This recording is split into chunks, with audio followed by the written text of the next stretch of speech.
come to these beautiful yellow stemmed flowers, sir. Well, they're not stems, they're blossoms, or one or the other. But I can't remember what them are called, but I used to have these at home in my own garden, and they're very nice and tall and straight. And the reason they're yellows are because they were always very fond of custard. And if you didn't give them any custard, you wouldn't get the yellow in the plants, sir. And then everyone would be very disappointed. Look at this purple one down here. Now it's trying to hide itself, sir, but it's no good trying to do that because it can still be shown. Still show itself because of the colour in it. Which will bring me on to another subject very shortly, which I think is important to tell you all, those who do not understand about gardens.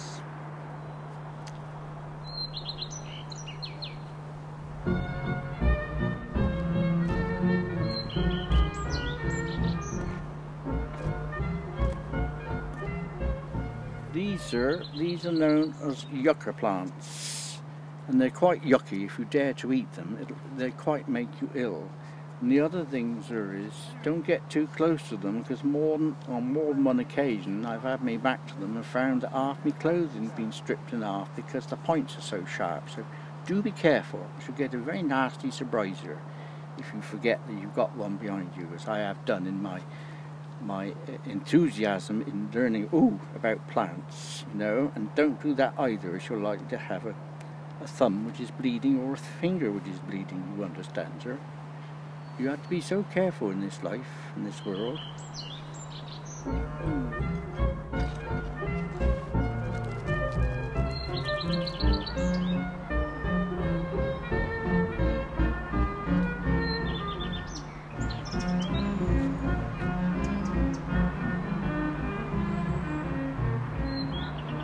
And now, sir, we've come up to this monument in this park to William Shakespeare. Not quite sure what it's doing here because I don't know what he had to do with Bath.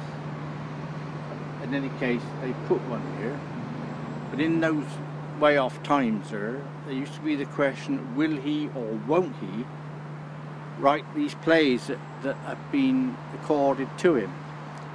But at the same time, sir, some people used to think, because they didn't know any different, that the name Shakespeare meant that he used to shake his spear at people, thinking he lived in a different century whatsoever. But that's completely wrong, sir. He lived in this century, and if you believe that, sir, you're likely to believe anything, I tell you. So that's monument to Shakespeare. Nothing to do with the Romans at all when they came to Bath. I don't think they ever heard about him at all, sir, so he wasn't mentioned.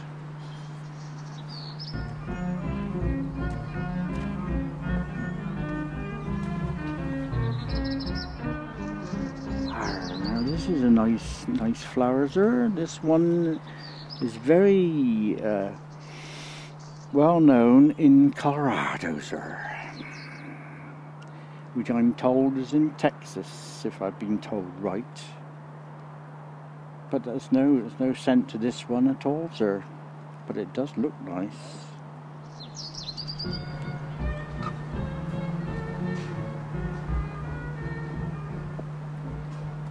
Very beautiful colours these are, sir.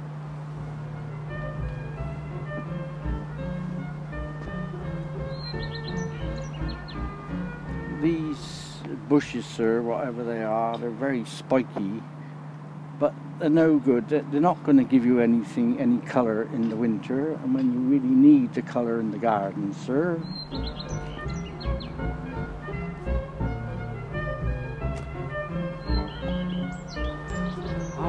Here we are, sir. I wondered where it was that you'd find these flowers. This red dye is used for making cakes by many ladies and even some gentlemen chefs in our country, for making the sugar icing for them and putting the red in them. Mr Gunn, sorry, I think actually the red is from a beetle, a cochineal beetle in Mexico. I don't think that's strictly correct, actually. You were actually arguing with me, sir, and I've taken the diploma for being one of the experts at Kew Gardens. Even though I was sacked, that makes no difference. I still have my certificates.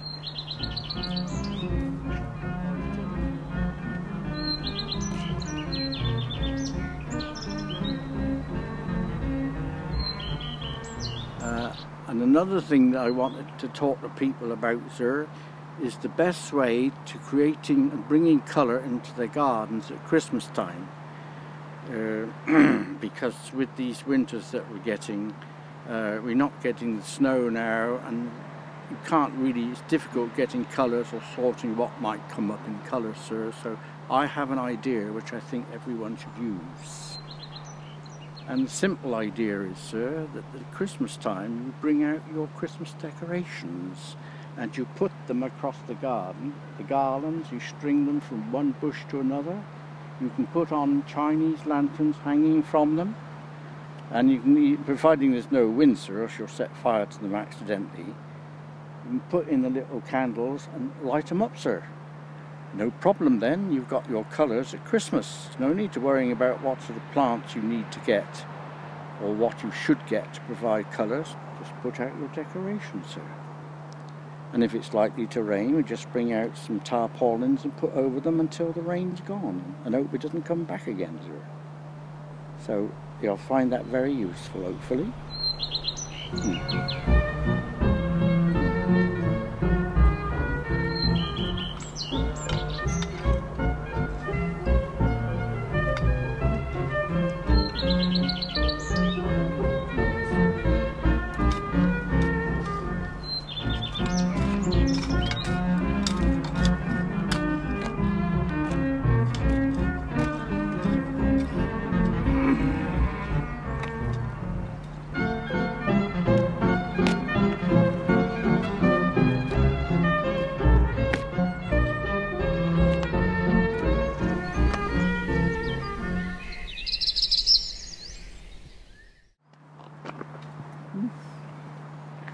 Got a sharp point on it too.